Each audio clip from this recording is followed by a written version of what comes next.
Bien, bonjour. Voilà, content d'être de retour. Ok. Alors,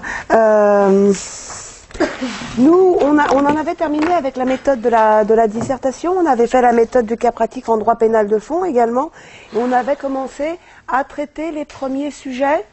On avait traité la jurisprudence en droit pénal, l'acte mortifère et personne morale et droit pénal. Bon, on va poursuivre. On va traiter de nouveaux sujets et en droit pénal de fond pour les premiers. Et puis on va entamer également les sujets de procédure pénale.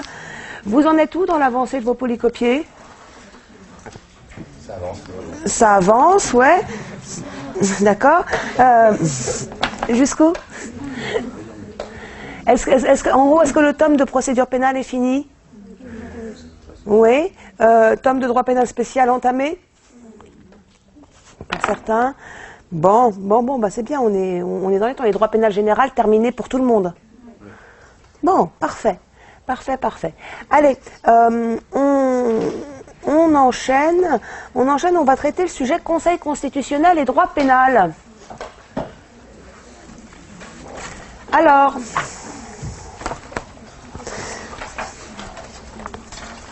le Conseil constitutionnel en droit pénal.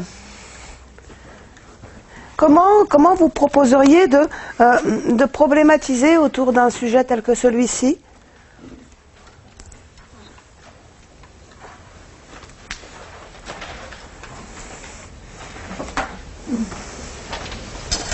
Il faut problématiser, hein. Vous savez ça maintenant. On peut partir de quoi ? Posez-vous toujours les trois questions que je vous ai indiquées en méthodologie. Qu'est-ce qui se passe actuellement s'agissant du Conseil constitutionnel en droit pénal ?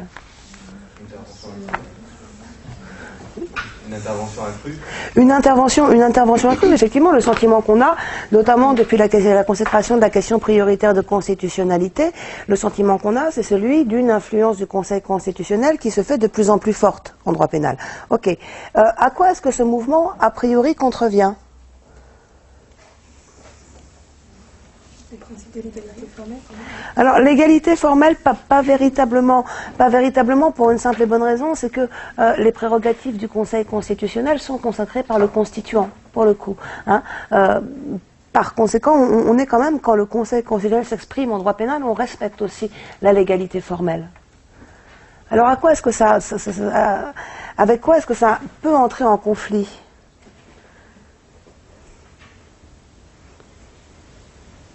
Regardez, elle est si forte que ça, l'influence du Conseil constitutionnel en droit pénal. On est tous ensemble. On va trouver. Regardez prenez les 10 dernières années. Sur les 10 dernières années, quelles grandes décisions du Conseil constitutionnel vous pouvez me citer, des décisions qui ont fondamentalement transformé le droit pénal de fond ou la procédure pénale ? Allez, on part de 2004.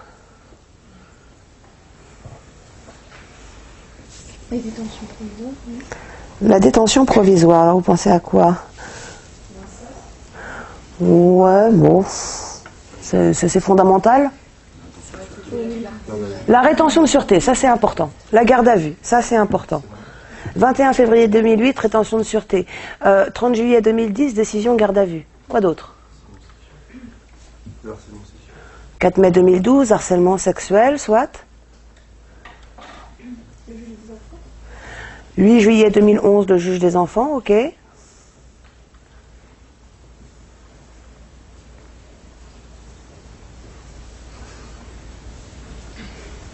4 en 10 ans ? On peut faire éventuellement un tout avec les décisions par rapport aux mesures d'investigation. Ouais, je comprends. Non,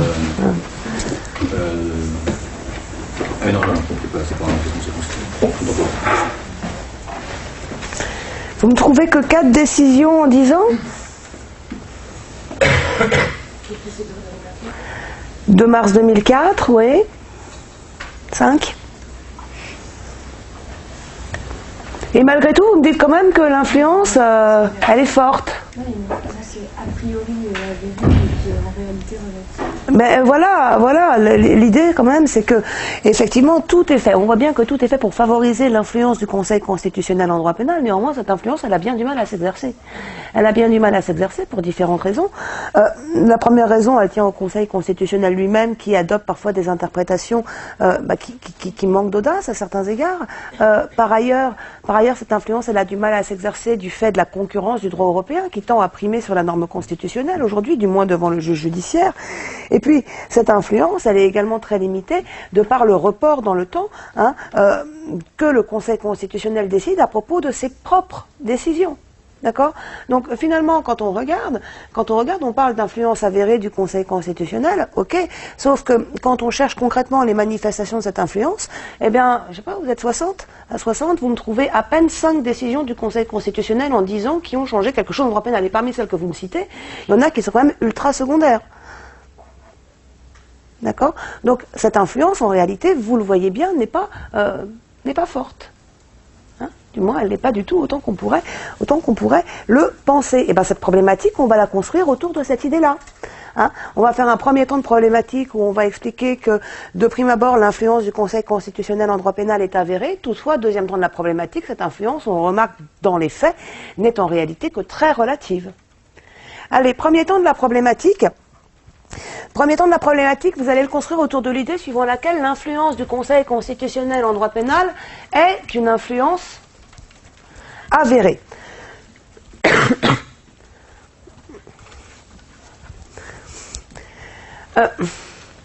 Pourquoi cette influence du Conseil constitutionnel serait-elle de prime abord forte en droit pénal ? Il y a deux raisons à cela. Première raison, c'est une raison de fond. La première raison, c'est une raison de fond. Il se trouve que, sur le fond, la plupart des droits et libertés à valeur constitutionnelle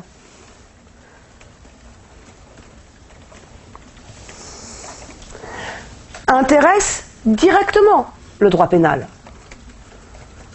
La plupart des droits et libertés à valeur constitutionnelle intéressent directement le droit pénal. Quand vous prenez la DDHC, quand vous prenez les principes fondamentaux reconnus par les lois de la République, la plupart des droits et libertés que l'on y trouve ont une première occurrence, une première coïncidence qui se fait avec le droit pénal et avec la procédure pénale. Regardez la présomption d'innocence, regardez la légalité, regardez la non-rétroactivité, regardez le droit à la sûreté, regardez la rigueur nécessaire, etc., etc. La vie privée, la liberté d'expression, autant de droits et libertés qui concernent au premier chef le droit pénal. Donc on a une très forte identité de fond. On a une très forte identité de fond entre la matière pénale et la matière constitutionnelle. Deuxième raison qui va expliquer cette influence du Conseil constitutionnel en droit pénal, c'est une raison tenant au mécanisme permettant cette influence. Mécanisme permettant cette influence, alors on connaît depuis bien longtemps le contrôle a priori exercé par le Conseil constitutionnel. Or, s'agissant du contrôle a priori, il se trouve que la plupart des droits et la plupart des lois qui viennent réformer soit le droit pénal de fond, soit le droit pénal de forme, en ce qu'elles affectent directement et immédiatement des droits et libertés à valeur constitutionnelle, font l'objet d'un contrôle a priori du Conseil constitutionnel.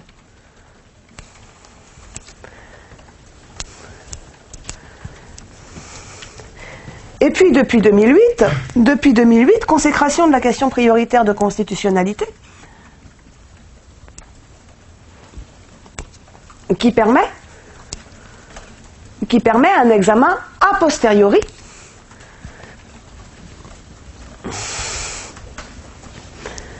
de la constitutionnalité des lois pénales. Donc effectivement, tout est là pour favoriser l'influence du Conseil constitutionnel en droit pénal. Et d'ailleurs, cette influence, plusieurs décisions nous démontrent qu'elle n'est absolument pas factice. Vous m'en citiez quelques-unes intéressantes tout à l'heure. Effectivement, parmi les décisions majeures citées, Conseil constitutionnel, 30 juillet 2010, question prioritaire de constitutionnalité. Conseil constitutionnel, 30 juillet 2010, question prioritaire de constitutionnalité. Voilà une décision qui... Voilà une décision qui conduit le législateur français à réformer profondément le régime de la mesure de garde à vue. Citez encore Conseil constitutionnel, 4 mai 2012, hein, pour rester dans l'actualité. Conseil constitutionnel, 4 mai 2012, qui vient censurer pour défaut de clarté et de précision l'incrimination du harcèlement sexuel.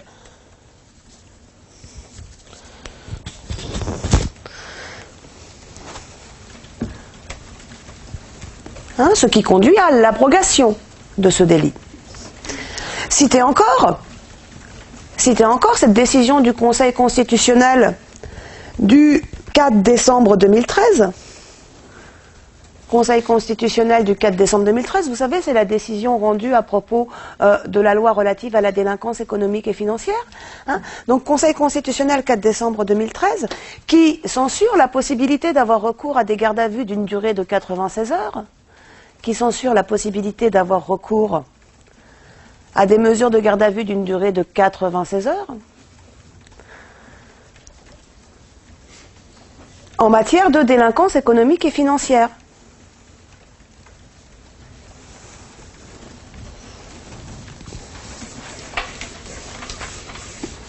D'accord ?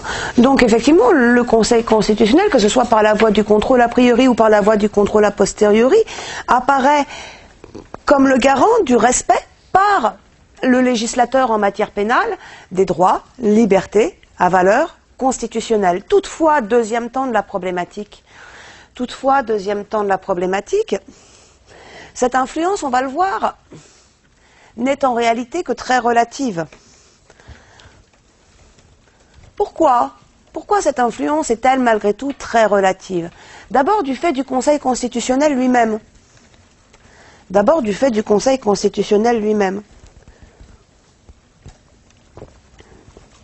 Conseil constitutionnel qui parfois adopte des positions qu'on pourrait qualifier d'un peu timides.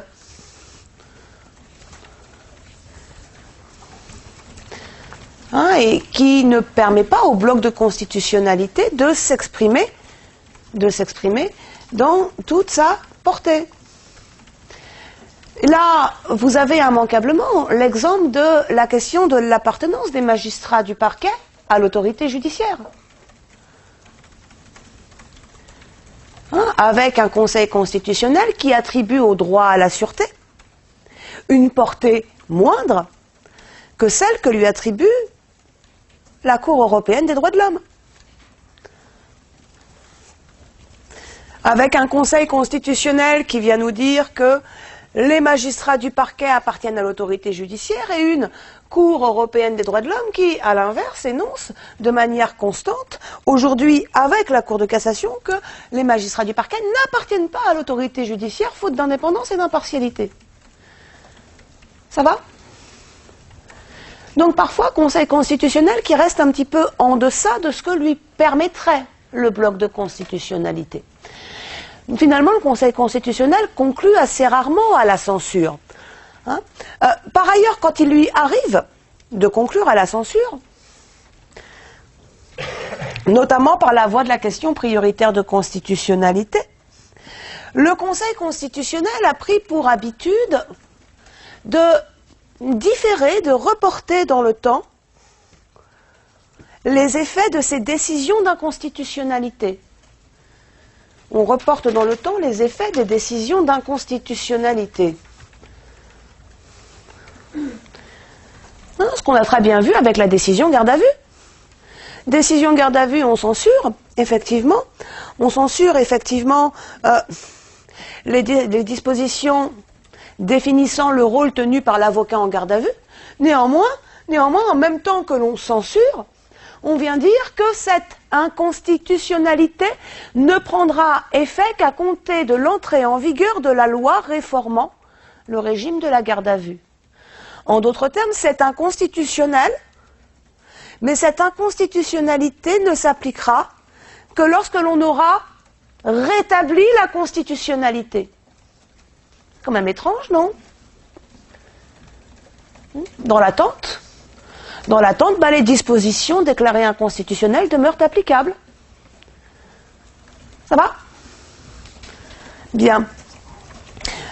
Et par ailleurs, influence relative également du fait de la concurrence aujourd'hui du droit européen.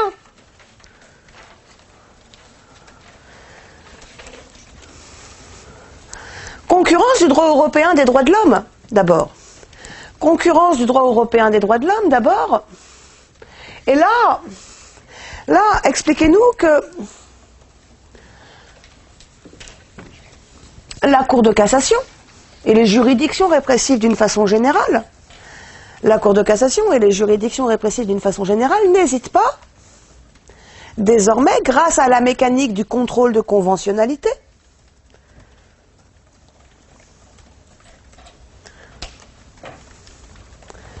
à faire primer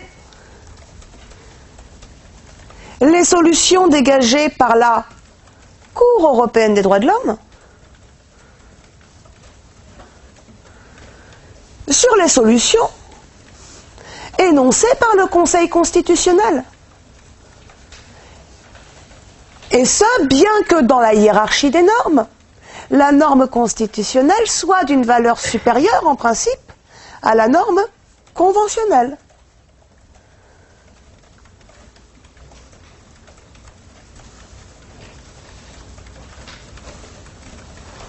Dernière illustration en date de cela, Chambre criminelle, 22 octobre 2013, les deux arrêts de principe relatifs aux géolocalisations.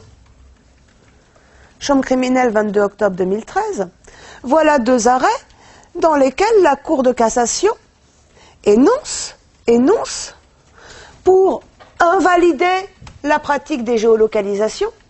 Pour invalider la pratique des géolocalisations, la Cour de cassation énonce que, en l'état, elles sont placées sous le contrôle des magistrats du ministère public. Or, les membres du ministère public n'appartiennent pas à l'autorité judiciaire. Donc voilà la Cour de cassation qui, au travers deux arrêts de principe, prend appui sur le droit européen pour prendre exactement le contre-pied de ce qu'avait énoncé le Conseil constitutionnel. Ça va? Au terme de tout cela, on arrive à un état des lieux qui nous conduit nécessairement à nous interroger sur l'effectivité de la norme constitutionnelle en droit français. Cet état des lieux pose immanquablement la question de l'effectivité de la norme constitutionnelle en droit pénal.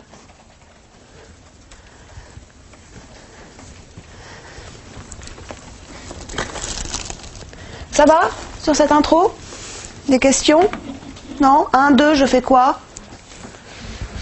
On reprend les deux temps, effectivement, de la problématique. 1, 2, on va reprendre les deux temps de la problématique, avec un grand 1 sur l'influence apparente du Conseil constitutionnel en droit pénal. Grand 1, l'influence apparente du Conseil constitutionnel en droit pénal. Grand 2, l'absence d'une réelle influence du Conseil constitutionnel en droit pénal.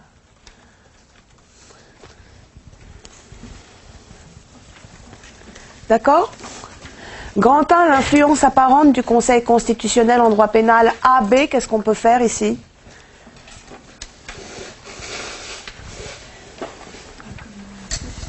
Oui, on va reprendre effectivement d'abord grand A, les mécanismes de l'influence, et puis grand B, derrière, les manifestations de l'influence. 1A, les mécanismes de l'influence, 1B, les manifestations de l'influence. Sur le 1A, les mécanismes de l'influence, voilà, exactement, on va faire un petit 1 sur le contrôle a priori, premier mécanisme de l'influence, un petit 2 sur le contrôle a posteriori. Donc petit 1 sur le contrôle a priori. Deux choses ici. Première chose, première chose, vous commencez par nous rappeler les fondamentaux relatifs au contrôle a priori exercé par le Conseil constitutionnel. Donc ça, c'est un court paragraphe, parce que c'est du droit public, c'est pas du droit pénal, on est bien d'accord, mais comme là, on a un sujet sur une notion de droit public dont on vous demande d'examiner les occurrences en droit pénal, on peut pas en faire l'économie. Néanmoins, le cœur du devoir doit être du droit pénal et non pas du droit public. D'accord? Donc, petit paragraphe où on rappelle les fondamentaux en matière de contrôle a priori, donc à quel moment il s'exerce, qui peut saisir le Conseil constitutionnel et à quoi peut aboutir un contrôle a priori.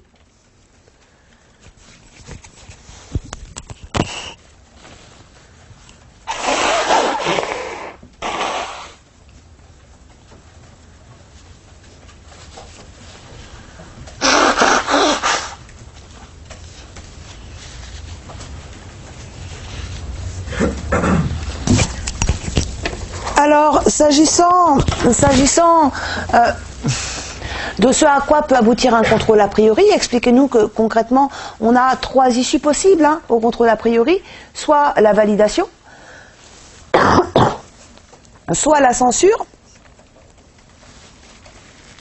soit la réserve d'interprétation. Et s'agissant de la réserve d'interprétation, expliquez-nous que les réserves d'interprétation du Conseil constitutionnel sont ce qu'on appelle des interprétations authentiques. Ce qui signifie qu'elles vont venir faire corps avec le texte qu'elles viennent interpréter. Et une fois qu'une réserve d'interprétation est émise, pour le juge qui va appliquer le texte, l'interprétation du Conseil constitutionnel doit avoir force de loi.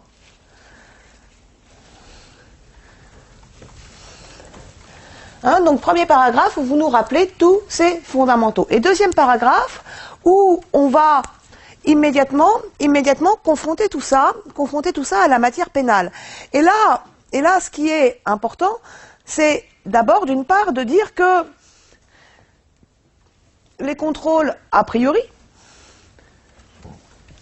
le contrôle a priori est,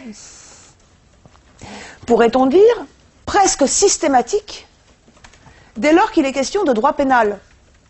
Le contrôle a priori fait l'objet d'une systématicité dès lors qu'il est question de droit pénal ou de procédure pénale. Ça s'explique assez facilement. C'est ce qu'on disait en introduction. C'est que les lois pénales, par définition même, viennent restreindre les libertés, les droits des individus. C'est l'objet même du droit pénal. Ok ?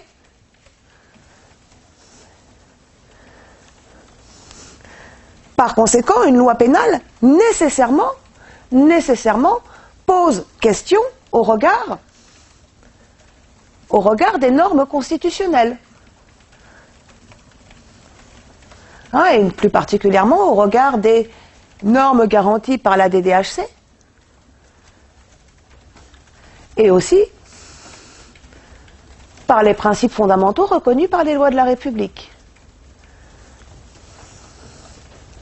Et illustrer ça, prenez les lois pénales qui sont récemment entrées en vigueur. Toutes ont fait l'objet d'un contrôle a priori du Conseil constitutionnel. Loi du 6 décembre 2013, qui a donné lieu à la décision du Conseil constitutionnel du 4 décembre 2013. Vous savez, c'est délinquance économique et financière.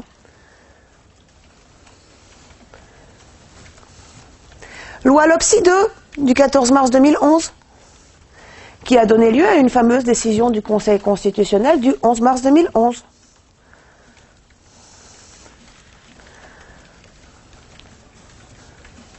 Loi relative à la justice pénale citoyenne du 10 août 2011.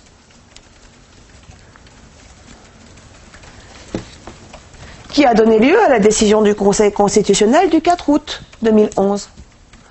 Bref, on pourrait prendre toutes les lois pénales récemment entrées en vigueur, on se rendrait compte que toutes ces lois ont fait l'objet d'un contrôle a priori du Conseil constitutionnel. Donc, fréquence du contrôle a priori du Conseil constitutionnel. Par ailleurs, expliquez-nous que le Conseil constitutionnel, en droit pénal, n'hésite pas à faire usage du mécanisme des réserves d'interprétation.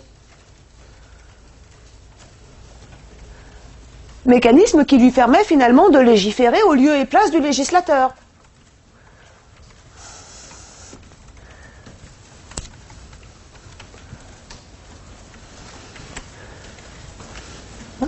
Cité ici, réserve d'interprétation dont on parle encore aujourd'hui, hein, cette décision du Conseil constitutionnel du 2 mars 2004, qui émet une réserve d'interprétation relative à l'application au vol commis en bande organisée, de la procédure pénale dérogatoire relative à la criminalité et à la délinquance organisée. Est-ce que vous pouvez répéter? Alors, décision du Conseil constitutionnel du 2 mars 2004 qui émet une réserve d'interprétation relative à l'application au vol commis en bande organisée de la procédure pénale dérogatoire relative à la criminalité organisée.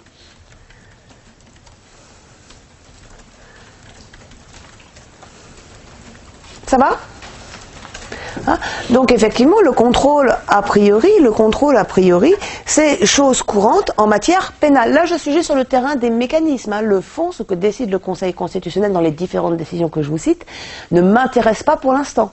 Hein. Je suis juste en train d'essayer de démontrer la forte coïncidence entre droit pénal et Conseil constitutionnel pour in fine voir que tout le droit pénal passe au crible du Conseil constitutionnel, que ce soit petit 1 par l'objet du contrôle a priori, ou bien petit 2, on y arrive, le contrôle a posteriori, par le biais du contrôle a posteriori.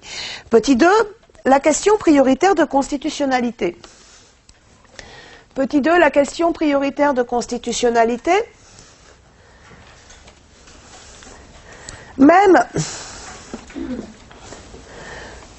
Même démarche que tout à l'heure, premier point ici où on rappelle, hein, en quelques lignes, les fondamentaux relatifs à la question prioritaire de constitutionnalité. Donc comment ça se passe, qui peut la soulever, quels sont les mécanismes, que peut décider le Conseil constitutionnel, comment ça peut se conclure. Ça va? Bien. Hein, donc premier paragraphe où vous revenez un petit peu sur les fondamentaux de droit public relatifs à la QPC.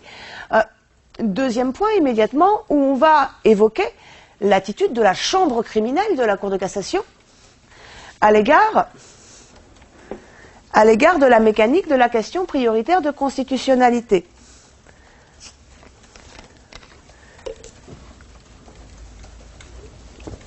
Expliquez-nous ici que la chambre criminelle de la Cour de cassation joue pleinement le jeu de la question prioritaire de constitutionnalité. La chambre criminelle de la Cour de cassation joue pleinement le jeu de la question prioritaire de constitutionnalité. Elle n'hésite pas à soumettre par ce biais au Conseil constitutionnel,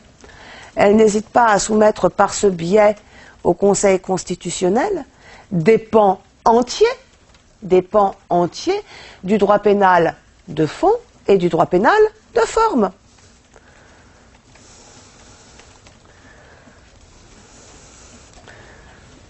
Hein? Ainsi, de très importantes questions on peut être soumise à l'analyse a posteriori du Conseil constitutionnel.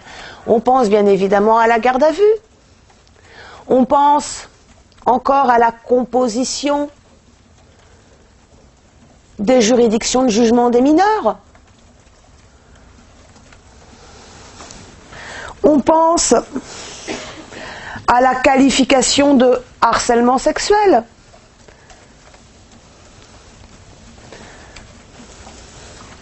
Vous voyez, la chambre criminelle joue pleinement le jeu de la question prioritaire de constitutionnalité. Et on peut même dire que la Cour de cassation, en matière pénale, va au-delà des exigences du contrôle a posteriori. La Cour de cassation, en matière pénale, va au-delà des exigences du contrôle a posteriori, dans la mesure où on sait à présent qu'elle accepte de déférer au Conseil constitutionnel l'examen de la constitutionnalité de la jurisprudence de la chambre criminelle.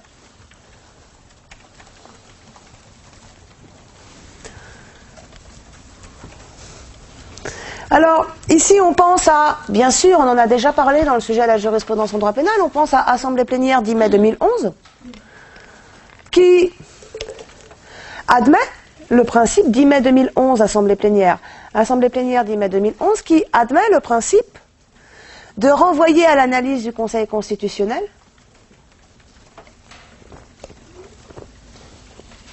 la jurisprudence de la chambre criminelle. En l'occurrence, était en cause la jurisprudence de la Cour de cassation relative à la prescription du délit d'abus de biens sociaux.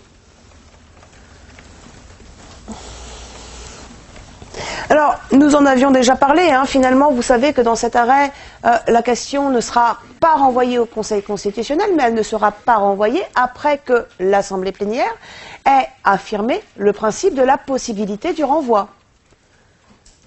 Ça va ?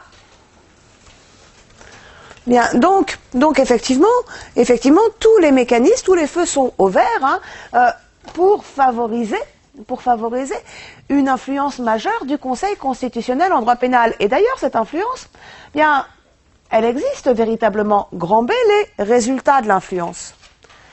Grand B, les résultats de l'influence.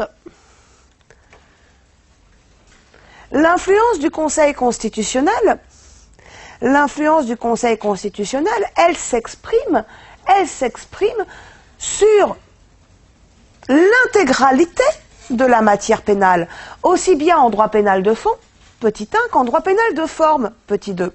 Petit 1 en droit pénal de fond.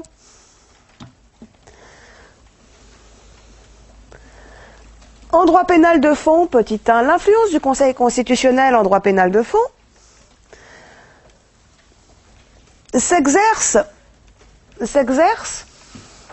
à tous les degrés de l'infraction. Influence qui s'exerce en effet d'une part sur l'incrimination, d'autre part sur la répression. Premier point ici, l'influence avérée du Conseil constitutionnel s'agissant des incriminations pénales. Premier point, influence avérée du Conseil constitutionnel s'agissant des incriminations pénales.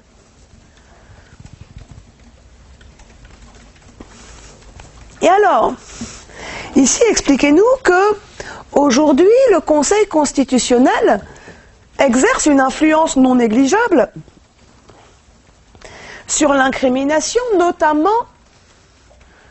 notamment grâce à l'article 8, de la Déclaration des droits de l'homme et du citoyen. Article 8 relatif, vous le savez, à la légalité criminelle.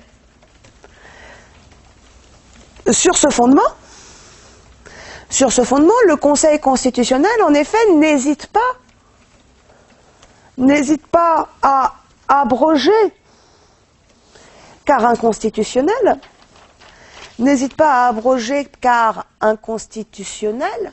les incriminations dont il estime qu'elles ne seraient pas rédigées en termes suffisamment clairs et précis. Les incriminations dont il estime qu'elles ne seraient pas rédigées en termes suffisamment clairs et précis. C'est l'exemple de Conseil constitutionnel 18 septembre 2011 sur la qualification pénale d'inceste.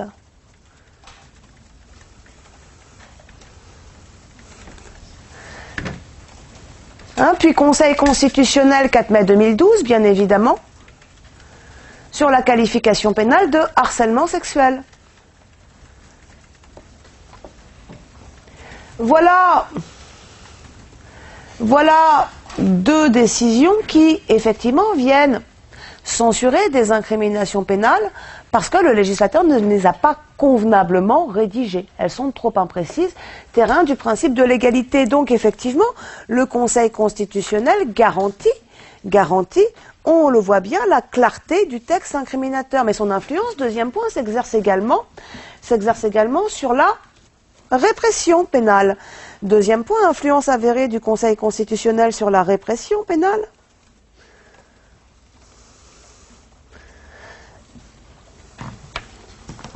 Alors, vous savez que quand on parle de répression pénale, on parle en réalité de deux choses. On parle d'une part de la peine, à proprement parler, on évoque d'autre part la mesure de sûreté. Hein, ce sont les deux visages contemporains de la sanction pénale, la peine d'un côté, la mesure de sûreté de l'autre. Eh bien, l'influence du Conseil constitutionnel, elle s'exerce non seulement sur la peine, mais aussi sur la mesure de sûreté. D'abord, s'agissant de la peine,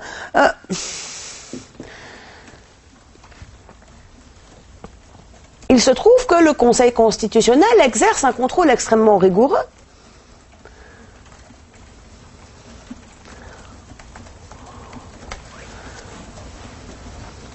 Il exerce un contrôle extrêmement rigoureux, notamment sur le terrain du principe de nécessité et proportionnalité des peines. Et il n'hésite pas à censurer les lois pénales qui établiraient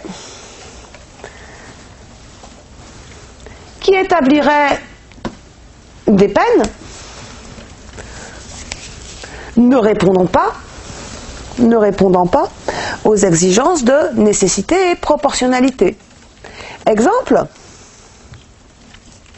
on a deux exemples récents ici pour illustrer ce propos-là.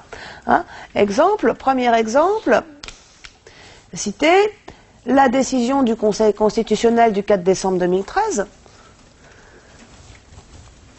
Conseil constitutionnel 4 décembre 2013 qui vient censurer les dispositions de la loi du 6 décembre qui prévoyaient la possibilité pour le juge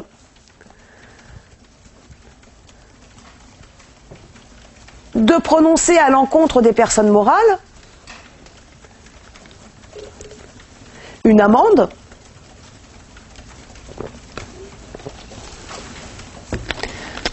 correspondant à un pourcentage du chiffre d'affaires de la personne morale concernée.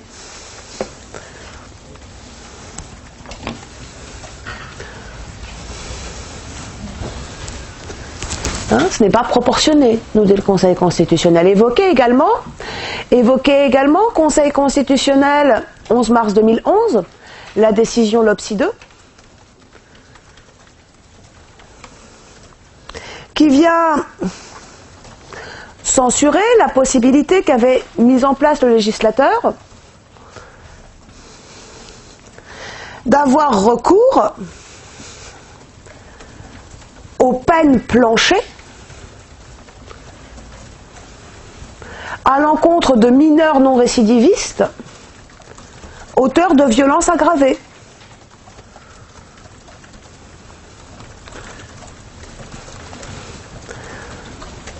Censure qui intervient ici sur le terrain du principe de primauté de l'action éducative s'agissant des mineurs. Vous voyez, donc le contrôle du Conseil constitutionnel sur la peine, il est a priori assez serré. Ce contrôle, il s'exerce également, pas seulement sur la peine, il s'exerce également sur la mesure de sûreté. Et là, incontournable décision du Conseil constitutionnel du 21 février 2008, qui vient censurer les dispositions de la loi du 25 février 2008, qui prévoyait l'application immédiate des dispositions relatives à la rétention de sûreté.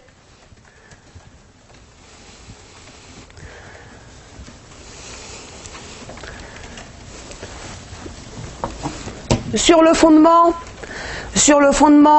du principe de non-rétroactivité, le Conseil constitutionnel juge en effet ici que les dispositions relatives à la rétention de sûreté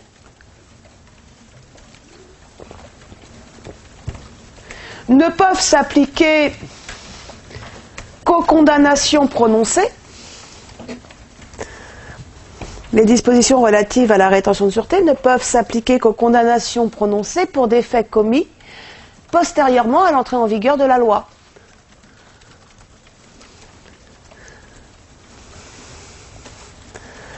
Ce qui a pour conséquence immédiate d'anéantir la mécanique de la rétention de sûreté au moins jusqu'en 2023.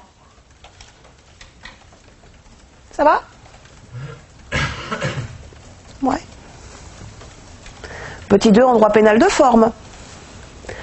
Petit 2 en droit pénal de forme, eh bien, là encore, en droit pénal de forme, on va constater la même chose. L'influence du Conseil constitutionnel s'exerce et sur la phase de mise en état de l'affaire pénale et sur la phase de jugement.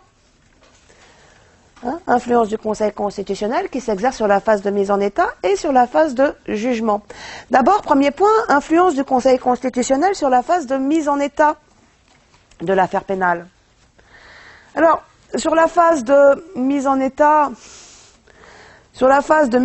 de l'affaire pénale, le contrôle du Conseil constitutionnel est un contrôle, encore une fois, là, extrêmement rigoureux de prime abord, parce que cette phase de mise en état, qui inclut, vous le savez, les actes de l'enquête de police, les actes de l'instruction préparatoire, cette phase de mise en état est potentiellement attentatoire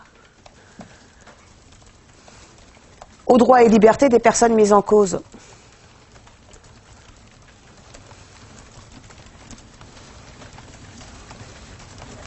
Et là aussi, on retrouve quelques grandes décisions du Conseil constitutionnel. Incontournable, QPC 30 juillet 2010, qui, sur le fondement du principe du respect des droits de la défense, QPC 30 juillet 2010, qui, sur le fondement du principe du respect des droits de la défense, vient censurer les dispositions du Code de procédure pénale définissant le rôle tenu par l'avocat en garde à vue.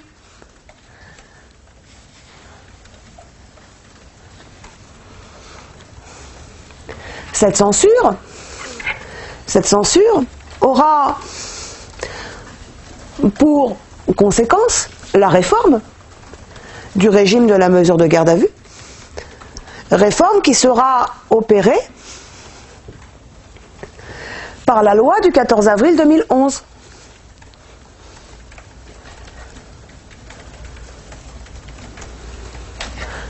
Donc le Conseil constitutionnel aura été finalement à l'origine d'une refonte de la mesure de garde à vue.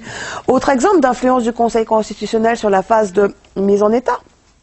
Cité, décision du Conseil constitutionnel du 4 janvier 2013, qui, on le disait en introduction, vient censurer la possibilité d'avoir recours à des mesures de garde à vue d'une durée de 96 heures,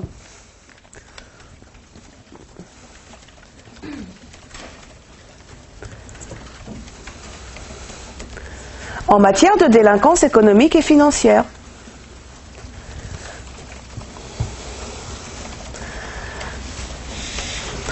Donc bien sûr, influence majeure du Conseil constitutionnel sur cette fameuse phase de mise en état.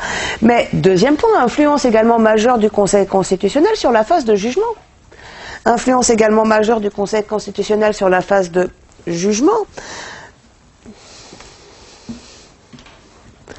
Cité ici, à titre d'illustration, pour bien montrer combien le Conseil constitutionnel prête attention à la composition des juridictions de jugement en matière pénale, citer la loi du 4 août 2011.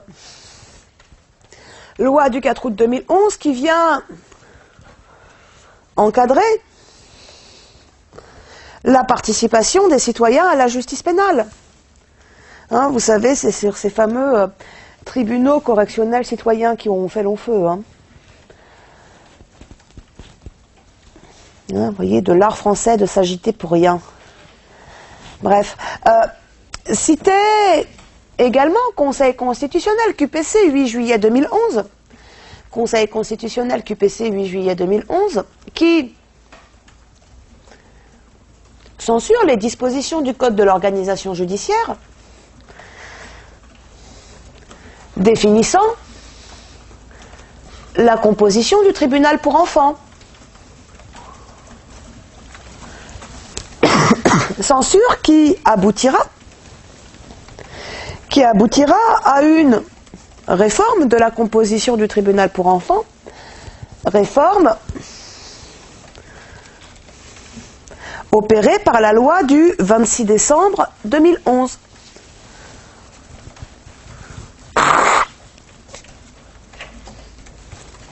Ça va ? Donc on sort de ce grand 1 véritablement avec l'idée d'un conseil constitutionnel dont l'influence est un petit peu tentaculaire, hein, qui vient s'exercer aussi bien en droit pénal de fond qu'en procédure pénale, qui à chaque fois intéresse toutes les grandes étapes du processus judiciaire et à laquelle on a le sentiment finalement de ne pas pouvoir échapper. Donc finalement oui, la norme constitutionnelle de prime abord, son effectivité est assurée par ce Conseil constitutionnel. Et pourtant, grand 2, l'absence d'une véritable influence du Conseil constitutionnel en droit pénal. Grand 2, l'absence d'une véritable influence du Conseil constitutionnel en droit pénal. AB, A du fait du Conseil constitutionnel, B du fait du droit européen. Grand A, du fait du Conseil constitutionnel. Alors, deux choses dans l'attitude du Conseil constitutionnel qui conduisent à cette influence qui est extrêmement relative. La première chose, petit 1, ce sont des interprétations peu audacieuses du Conseil constitutionnel.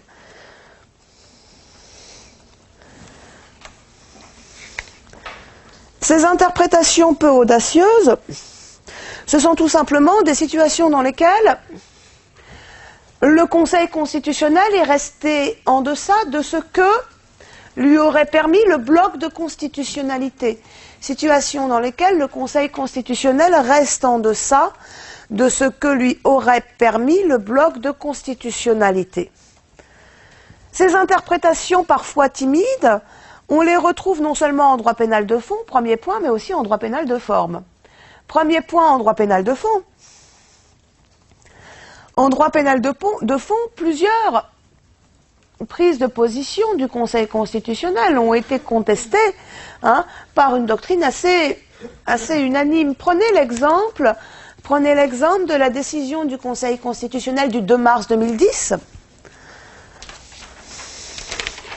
qui juge suffisamment claire et précise,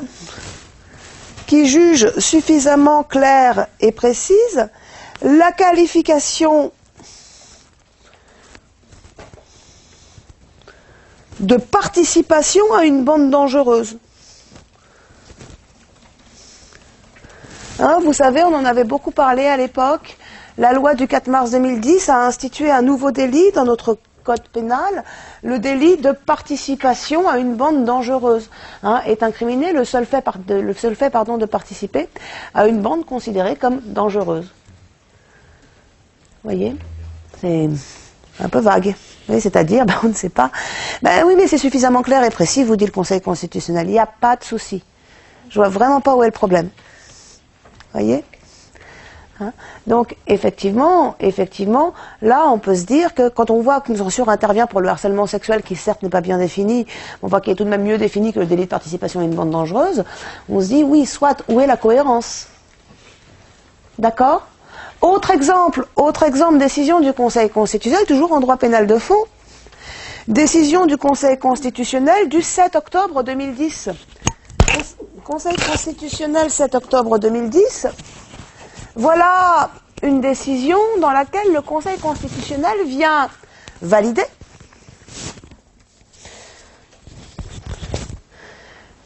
la contravention de dissimulation du visage dans l'espace public.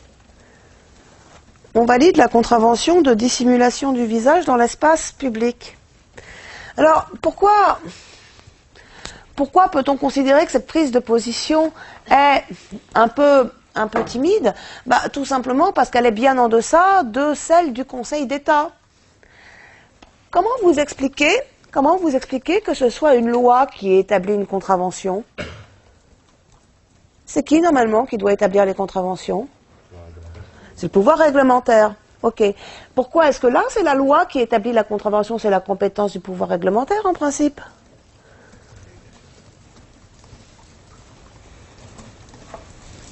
Pourquoi est-ce que cette fameuse contravention de dissimulation du visage dans l'espace public, pourquoi c'est la loi, pourquoi c'est le législateur qui vient mettre ça en place?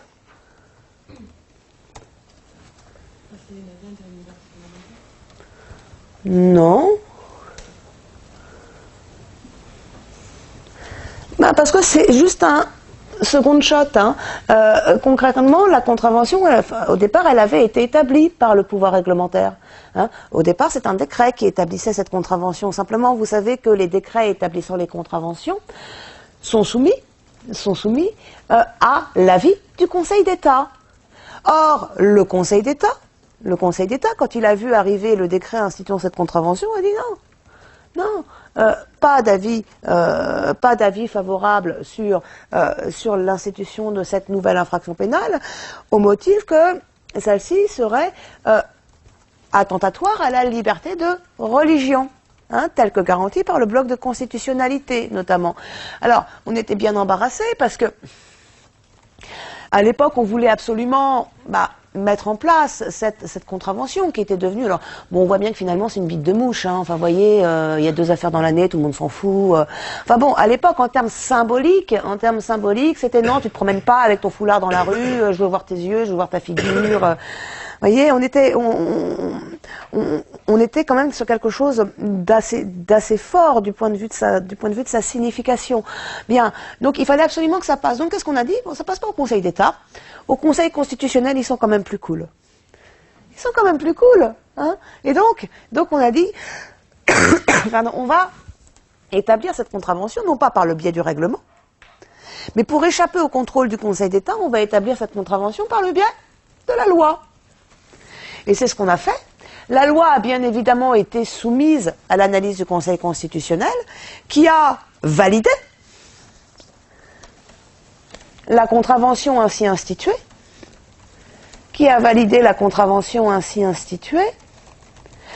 alors même que le Conseil d'État l'avait préalablement, sur le même fondement que celui qui était soulevé devant le Conseil constitutionnel, hein, à savoir la liberté de religion, l'avait préalablement censuré. De l'indépendance du Conseil constitutionnel. Alors, il y a une volonté quand même de contournement. Alors, question de l'indépendance du Conseil constitutionnel, est-ce que on peut douter de ça? Non, sans forcément douter, mais disons se dire finalement que sur la volonté du législateur, ou en tout cas même du pouvoir réglementaire, parce qu'en l'occurrence c'était le pouvoir réglementaire à la base. Il y a quand même donc si l'objet, j'allais dire, du délit doit à un moment donné en fait s'intégrer dans l'ordre juridique, est-ce que le législateur justement n'a pas intérêt à le soumettre, on va dire, au Conseil constitutionnel plutôt qu'à une juridiction? Ah, sans aucun doute. Voilà. Aujourd'hui, mais oui, non, mais vous avez tout à fait raison. Aujourd'hui, il s'avère que, alors, on est sur des données qui sont extrêmement conjoncturelles. Hein. Donc là, on est vraiment à l'époque, en 2014 et depuis 4-5 ans, peut-être que dans 2-3 ans, les choses auront changé. Mais à l'époque, on est face à un Conseil constitutionnel qui va moins loin que la CEDH, qui va moins loin que la CJJ, que la Cour de justice de l'Union européenne, qui va moins loin que la Cour de cassation, qui va moins loin que le Conseil d'État. Voilà, donc effectivement, on sait que le contrôle le moins rigoureux sera exercé parmi toutes ces juridictions qui sont amenées à contrôler la validité d'une norme législative. Le contrôle le plus souple nous viendra du Conseil constitutionnel. Voilà, ça c'est un fait acquis. Pour quelle raison c'est pas, moi je crois pas que ce soit une raison que la raison tienne à l'indépendance ou un éventuel défaut d'indépendance des membres du Conseil constitutionnel. C'est pas tant ça. Le problème, c'est que, me semble-t-il, la position du Conseil constitutionnel est une position qui est assez délicate à tenir. Le constituant lui dit: tu contrôles la constitutionnalité de la loi. D'accord? Mais attention, tu n'es pas législateur. C'est extrêmement... Et le bloc de constitutionnalité derrière ça est tellement vaste qu'il permet à peu près tout. Et il me semble que la difficulté pour le Conseil constitutionnel, aujourd'hui, compte tenu de l'ampleur qu'a pris le bloc de constitutionnalité depuis 71, hein, et depuis l'émergence de plein de nouveaux principes fondamentaux reconnus par les lois de la République, la vraie difficulté pour le Conseil constitutionnel, c'est de réussir à contrôler une loi sans pour autant devenir un législateur bis, ce que la Constitution lui interdit. Vous voyez, on a un grand décalage entre la potentialité qu'on lui offre et puis finalement son rôle qui doit en principe se limiter à l'analyse d'une constitutionnalité. Donc c'est un équilibre qui est un peu compliqué à trouver, ce qui peut expliquer effectivement des postures qui parfois sont un petit peu... Et comme le Conseil constitutionnel peut être aussi très sévère sous certains aspects. Très sévère, très rigoureux, je suis pas sûre. Moi, je n'ai pas vu de décision du Conseil constitutionnel en droit pénal, hein, j'entends, hein, qui soit d'une particulière rigueur. À chaque fois, quand il intervient, j'aurais tendance à dire, sur des formes d'évidence. Regardez, garde à vue. Pourquoi est-ce qu'il est intervenu comme ça? Parce qu'à Strasbourg, on a dit, tu déconnes, quoi. Tu déconnes, et si tu réformes pas ta garde à vue, tu vas juste prendre des condamnations en rafale. Donc effectivement, il pouvait plus, après les arrêts Saldus, Brusco, etc., il pouvait plus se positionner le Conseil constitutionnel d'une manière timorée. Il était obligé, hein, de se positionner dans le même sens que Strasbourg. Bon, j'ai pas le sentiment que son contrôle, en droit pénal du moins, en tout cas moi je suis législateur, je flippe pas du Conseil constitutionnel, hein, clairement. Enfin, regardez dans la loi du 6 décembre 2013, qu'est-ce qu'ils ont censuré dans la loi du 6 décembre 2013 ? Il y a deux gros trucs qui ont été censurés. Le premier gros truc qui a été censuré avec la loi du 6 décembre 2013, c'est la possibilité de prononcer une amende contre les personnes morales, amende qui serait calculée au prorata du chiffre d'affaires de la personne morale. Mais c'était juste complètement con de prévoir un truc comme ça. Non mais on est quand même dans un État où règne le principe d'égalité, d'accord, des citoyens devant la justice pénale. Hein, c'est là-dessus qu'est fondée notre République, hein, en grande partie. Et on a un législateur qui dit, ce que tu vas payer, ça va dépendre de combien tu gagnes. Hein, l'amende, ça n'a rien à voir avec la gravité de l'infraction. Non, l'amende, c'est juste de combien tu gagnes. Vous vous rendez compte ? C'est simplement n'importe quoi. Hein. Garde à vue de 96 heures en matière de délinquance économique, fiscale et financière. Enfin, non mais tout de même, oui, bien évidemment qu'il y a une espèce de disproportion des moyens. Enfin, on est quand même, et c'est là que vous vous rendez compte de l'absurdité de la chose, on est quand même à une époque où on a encore devant les juridictions au quotidien des contestations sur ces gardes à vue de longue durée en matière de trafic de stupes, de terrorisme, etc. On en a encore. Et là, on a un législateur qui vient dire, oh, t'as fraudé le fisc, tu vas aller en garde à vue pendant 96 heures. Non, mais je ne dis pas du tout que c'est anodin, hein. Je veux dire, attention à l'usage que l'on fait de la dérogation. D'accord ? Donc, moi, ce sont des censures qui paraissaient évidentes. Ce que je ne comprends pas, c'est pas pourquoi le Conseil constitutionnel a censuré, c'est pourquoi le législateur a eu des idées aussi connes. Vous voyez ? C'est surtout ça qui doit questionner. Hein. C'est surtout ça. Après ça, il censure, oui, il n'a pas tellement trop chaud, mais j'ai pas le sentiment que son contrôle soit particulièrement sévère. Concernant justement la dissimulation du visage pour dissocier les dépositions, est-ce que quand c'était devant le Conseil d'État, c'était aussi neutre, entre guillemets, que toute dissimulation du visage, ou ça visait particulièrement le port du voile intégral ? Non, c'était aussi neutre. Hein, oui, c'est la même disposition, hein, qui a été transmise à l'un et à l'autre. Vous voyez ? Ouais, en tout cas, la finalité était de toute façon la même.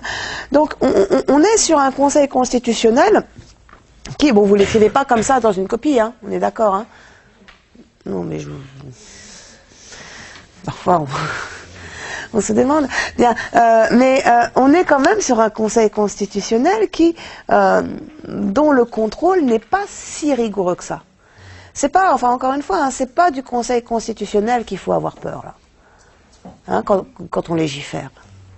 Hein, l'organe qui contrôle de manière la plus serrée aujourd'hui, c'est clairement la Cour de cassation par le biais du contrôle de conventionnalité. Bon, on l'a bien vu sur les géolocalisations, hein, où ils ont complètement coulé une bielle à la Cour de casse aussi. Hein. Concrètement, une géolocalisation contraire à la vie privée, et puis parce que c'est passé sous le contrôle du procureur de la République, il y a des trucs beaucoup plus graves, hein, qu'une géoloc. Hein. Beaucoup plus graves. Hein. et qui gêne personne. Enfin bon, on en reparlera à un autre moment de ça. Bien, donc tout ça pour vous dire qu'aujourd'hui, le contrôle paranoïaque, il nous vient de la Cour de casse, il nous vient pas du Conseil constitutionnel qui lui est plutôt cool, hein, Lex O'Neill. Hein. Là, vous voyez, on craint pas grand-chose. Bien, des décisions un peu timides, peu audacieuses, on en retrouve également, deuxième point, en droit pénal de forme. On en retrouve également en droit pénal de forme, et là encore,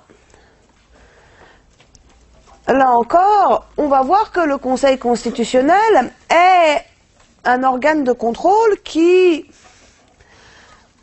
est moins rigoureux que d'autres. Hein, et on va s'intéresser, vous l'avez sans doute compris, à la thématique de l'appartenance à l'autorité judiciaire des magistrats du parquet.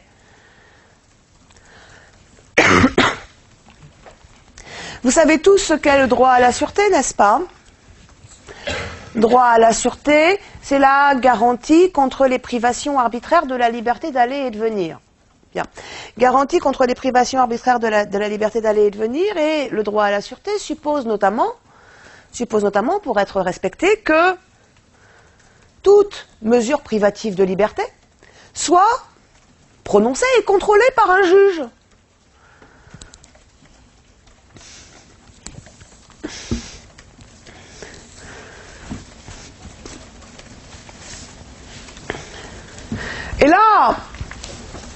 Et là, eh bien, c'est toute la problématique de la garde à vue, qui, pour ces 48 premières heures, est contrôlée par les magistrats du ministère public.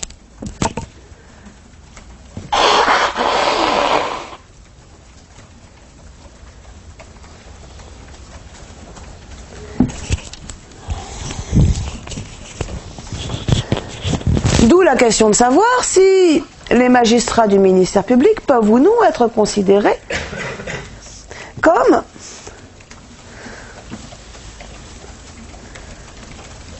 des membres de l'autorité judiciaire. Que nous dit le Conseil constitutionnel?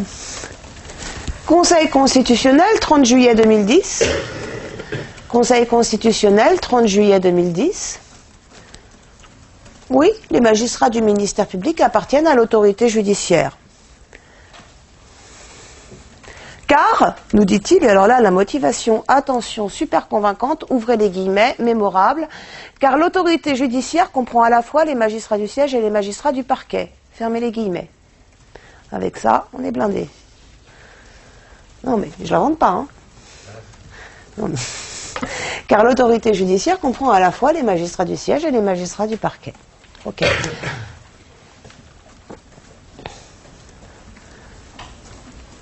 Ma posture qui est bien en deçà des exigences de la Cour européenne des droits de l'homme, notamment. Posture qui est bien en deçà des exigences de la Cour européenne des droits de l'homme, qui, elle, en revanche, juge de manière désormais constante. Hein, citez l'affaire Medvedev contre France, citez l'affaire Moulin contre France, citez l'affaire Vassis contre France. On a déjà quand même 3 grosses décisions. Hein. 3 décisions dans lesquelles la Cour européenne des droits de l'homme vient affirmer, sans aucune ambiguïté, hein, que les magistrats du ministère public en France n'appartiennent pas à l'autorité judiciaire.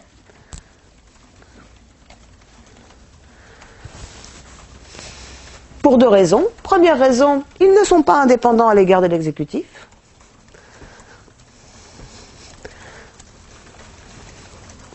Seconde raison,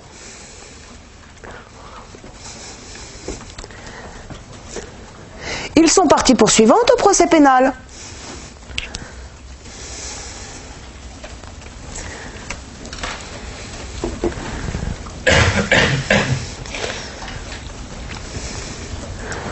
Donc là encore, on a un Conseil constitutionnel dont le contrôle, le droit à la sûreté, on le voit bien, le droit à la sûreté, puisque c'est de ça dont il est question ici, semble de ce fait beaucoup mieux garanti par la Cour de Strasbourg que par le Conseil constitutionnel.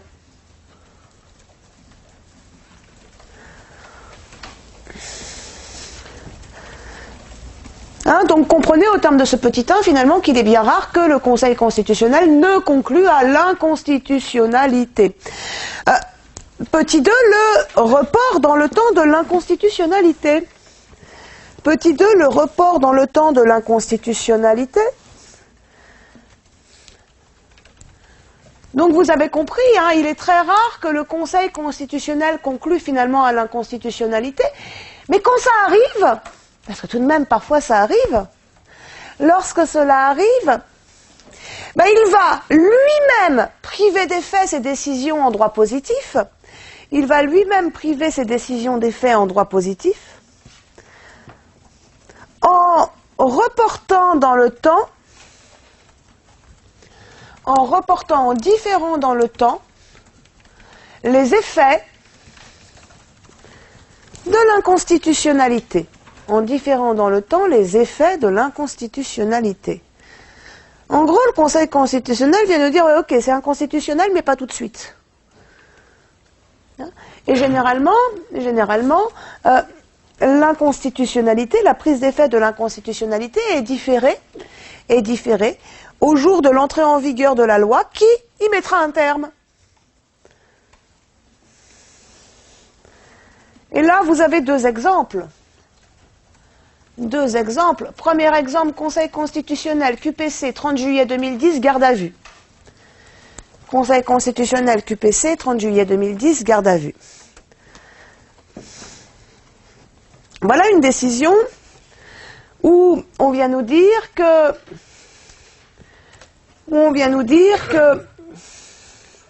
les dispositions qui définissent le rôle tenu par l'avocat en garde à vue sont inconstitutionnelles.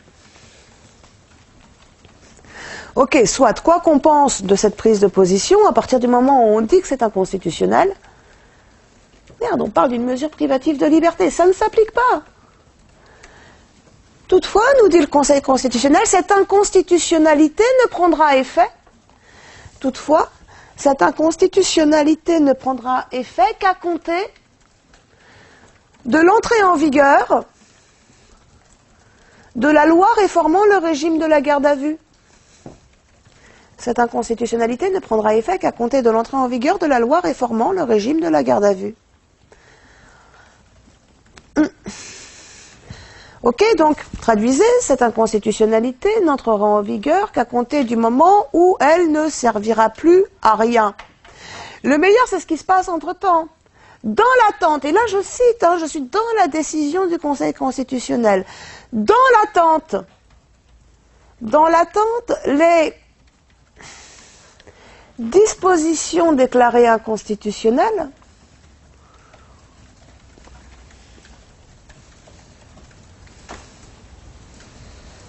demeurent applicables aux procédures. Donc la réaction, ah bon, tu peux appliquer des trucs inconstitutionnels dans ton droit? Ah ouais. Sans souci. Donc, dans l'attente, les procédures en cours continuent d'être régies par les dispositions inconstitutionnelles et, je suis toujours dans le corps de la décision du Conseil constitutionnel, et nul ne peut se prévaloir de cette inconstitutionnalité. Et nul ne peut se prévaloir de cette inconstitutionnalité. Alors c'est quand même génial. C'est quand même génial parce que c'est inconstitutionnel. C'est-à-dire, en gros, c'est contraire à ce que j'ai au plus haut, au sommet de ma pyramide de Kelsen. Ok ? Bon, mais tu vois, ça m'embête quand même d'appliquer cette inconstitutionnalité maintenant. Donc, ça va rester applicable. Mais tu n'as pas le droit de dire que c'est inconstitutionnel, même si moi-même je l'ai reconnu. Et la blague, ça dure combien de temps? C'est ça qui compte. Ça dure combien de temps, la blague? Ça dure pas un mois, ça dure pas 2 mois, ça dure près d'un an. Ça dure près d'un an, du 30 juillet 2010 au 14 avril 2011. D'accord? Du 30 juillet 2010 au 14 avril 2011, on a en France une mesure privative de liberté avant jugement qui s'applique en toute inconstitutionnalité. Et ça ne choque personne. Mais réveille, quoi. Oui, à partir de là, effectivement, ces générations, tout est possible. Hein, oui, tout devient possible puisque je peux appliquer une mesure inconstitutionnelle. Vous savez, si demain, on prend un texte qui décide d'exterminer les Roms, par exemple, c'est dans l'air du temps, concrètement, le Conseil constitutionnel peut toujours dire c'est inconstitutionnel, bien évidemment. Néanmoins, ce texte ne prendra effet. L'inconstitutionnalité ne prendra effet qu'à compter du moment où le législateur sera intervenu pour l'abroger. Et puis alors là, vas-y, législateur, fais-toi plaisir, attends, et puis dans l'attente, les dispositions inconstitutionnelles demeurent applicables. Et nul ne peut se prévaloir de cette inconstitutionnalité. Vous appelez ça un contrôle efficace, vous? C'est lamentable. C'est lamentable parce que c'est contraire à tous les principes fondateurs de l'état de droit. Au Chili, dans leur meilleur moment, ils n'ont pas fait mieux. Mais non, mais c'est vrai. Et ils n'ont pas fait mieux. Vous en connaissez beaucoup des États qui s'assoient sur leurs normes fondamentales et qui viennent vous dire c'est inconstitutionnel, mais je l'applique. C'est scandaleux. C'est scandaleux. Alors, bien évidemment, là, il était question d'avocats en garde à vue. Alors, moi, j'étais plutôt contente. Moi, on voit l'avocat intervenir en garde à vue, puis on est content.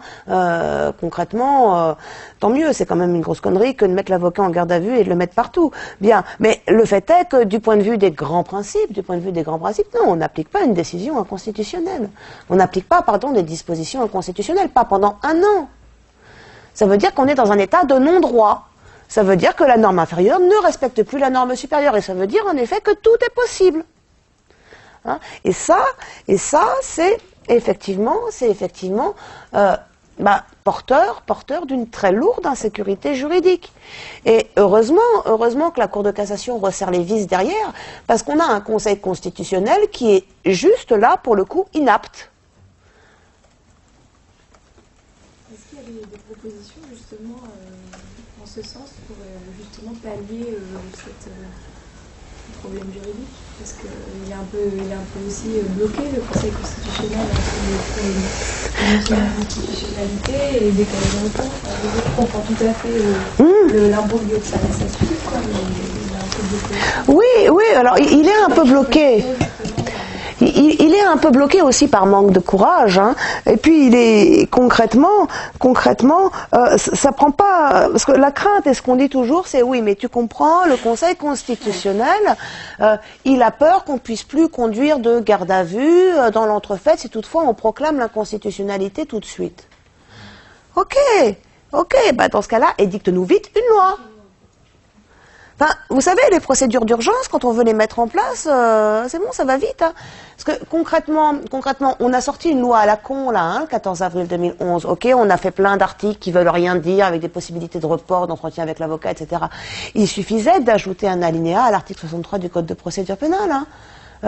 Article 63-2, l'avocat du gardé à vue assiste aux auditions et confrontations du gardé à vue. Dans l'urgence, c'était fait. C'était plié. La même situation s'est produite en Allemagne au lendemain des arrêts Saldus. Saldus contre Turquie, 27 novembre 2008. D'accord ? Saldus contre Turquie, 27 novembre 2008. Est-ce que vous savez à quelle date les Allemands étaient en conformité avec les exigences européennes ? Le 3 décembre 2008. Ils ont mis 1 semaine. Ben oui, parce que quand on n'a qu'une seule disposition comme ça à changer, on se bouge et puis on légifère. Et voilà tout. Et dans notre droit constitutionnel, dans notre droit parlementaire, on a des procédures d'urgence qui permettent d'adopter un texte rapidement. On peut également faire usage des ordonnances. Vous voyez ? Là, on est juste sur le terrain de l'inconséquence. Et le résultat de tout ça, il est dramatique. Parce que le résultat de tout ça, finalement, ça va être quoi ? Ça va être Assemblée plénière 15 avril 2011, qui va dire « Ah ouais, t'as voulu jouer au con, moi je vais tout annuler de manière rétroactive. » Donc toutes les procédures que t'as conduites depuis 2008 et où t'as pas fait venir l'avocat, comme la Cour européenne des droits de l'homme exigeait qu'il intervienne, tout ça c'est annulé. C'est ça qui s'est passé. Alors, Conseil constitutionnel 30 juillet 2010, il aurait pu sauver déjà toutes les procédures à partir de 2010. Ça va ? Et en fait, ça veut dire aussi que dans l'affaire concrète du 30 juillet 2010, la personne, elle est allée au bout pour faire déclarer sa garde à vue inconstitutionnelle, mais au final, on lui a dit c'est bien inconstitutionnel, mais on ne va pas l'annuler. Ben voilà. Ben voilà. Donc l'avocat va porter plainte. Non mais c'est profondément choquant. C'est inconstitutionnel, mais je m'en fous. C'est ça l'idée. L'idée, elle est là. Voilà. Ah oui, non mais c'est plutôt sain que ça vous heurte, hein, parce que à partir de là, c'est pas tant, encore une fois, tant que ça peut faire chier les avocats, moi je suis contente. Mais non mais c'est vrai, vous allez apprendre à les détester aussi. Donc potentiellement c'est pas mal, mais c'est juste que en termes de hiérarchie des normes, c'est pas compatible avec la perception que l'on a de l'état de droit. Et potentiellement, c'est une posture du Conseil constitutionnel qui est très dangereuse et qui vient nous dire, attention, le Conseil constitutionnel, en réalité, c'est pas du tout un verrou. C'est pas du tout un verrou, parce que on se rend compte que il va un petit peu dans le sens du vent, et puis comme c'est un peu une flippette, hein, et oh là là là là, si jamais j'ai pas de garde à vue pendant 3 jours, qu'est-ce que je vais faire, hein? Voilà. Et pas une seconde, il y a dessous d'anticipation en disant mais attends, peut-être que je vais avoir 4 ans de procédure annulée derrière. Vous voyez, c'est ça, mais le drame contemporain, le drame contemporain, c'est pas tant celui de la mauvaise intention, car telle ou telle autre politique pénale, à partir du moment où elle est le résultat de la volonté populaire, quand on croit à la démocratie, elle se justifie, quelle qu'elle soit. Le drame d'aujourd'hui, c'est pas celui-là. Le drame d'aujourd'hui, c'est véritablement l'incompétence. On est dans, voilà, aux plus hautes fonctions, hein, que ce soit au niveau législatif, au niveau du Conseil constitutionnel, au niveau ministériel, on est dans une totale incompétence juridique. Véritablement.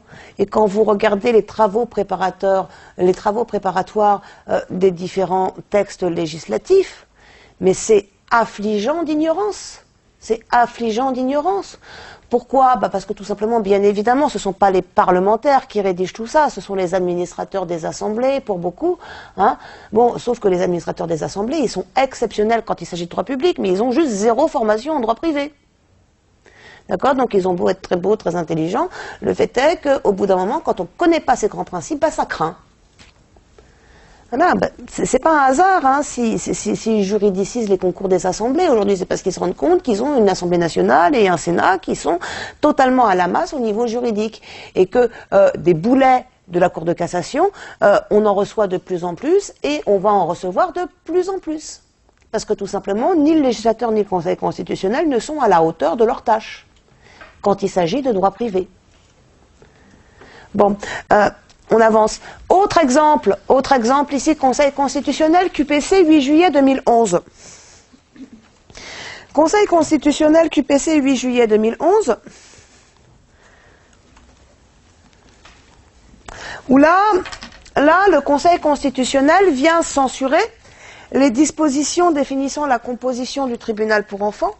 On vient censurer les dispositions définissant la composition du tribunal pour enfants,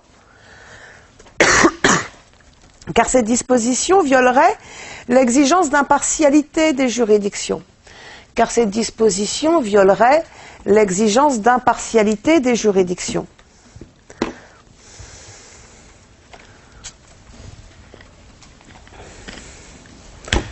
Ok, soit. Vous avez compris pourquoi, hein, parce que le juge des enfants, qui est le magistrat instructeur, s'agissant du mineur délinquant, participe à la formation de jugement du tribunal pour enfants. Et on va dire, attention, principe de séparation des fonctions, tu ne peux pas instruire et juger en même temps, donc le juge des enfants qui a instruit l'affaire ne peut pas participer à la formation de jugement du tribunal pour enfants. Là encore, sur le fond, soit. Le Conseil constitutionnel, après avoir déclaré l'inconstitutionnalité,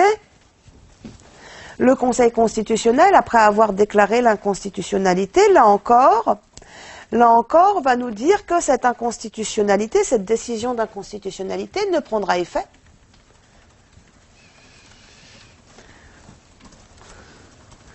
que le 1er janvier 2013.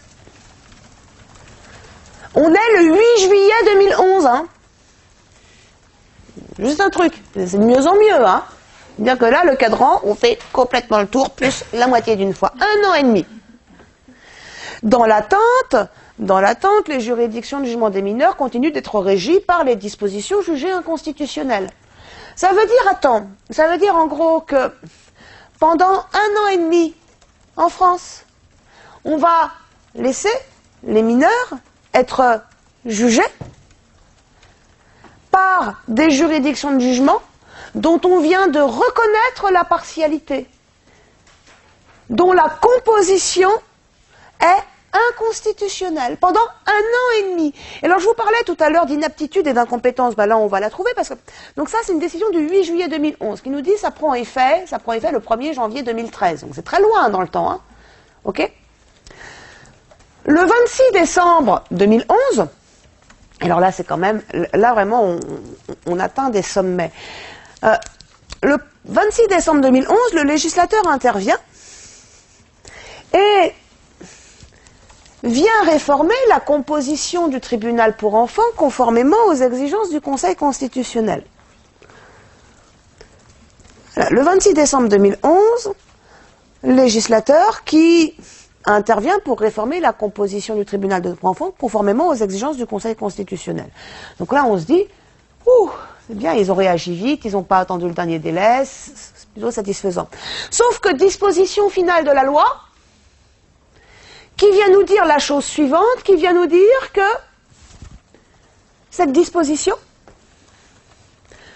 ne prendra effet, conformément aux exigences du Conseil constitutionnel, que le 1er janvier 2013.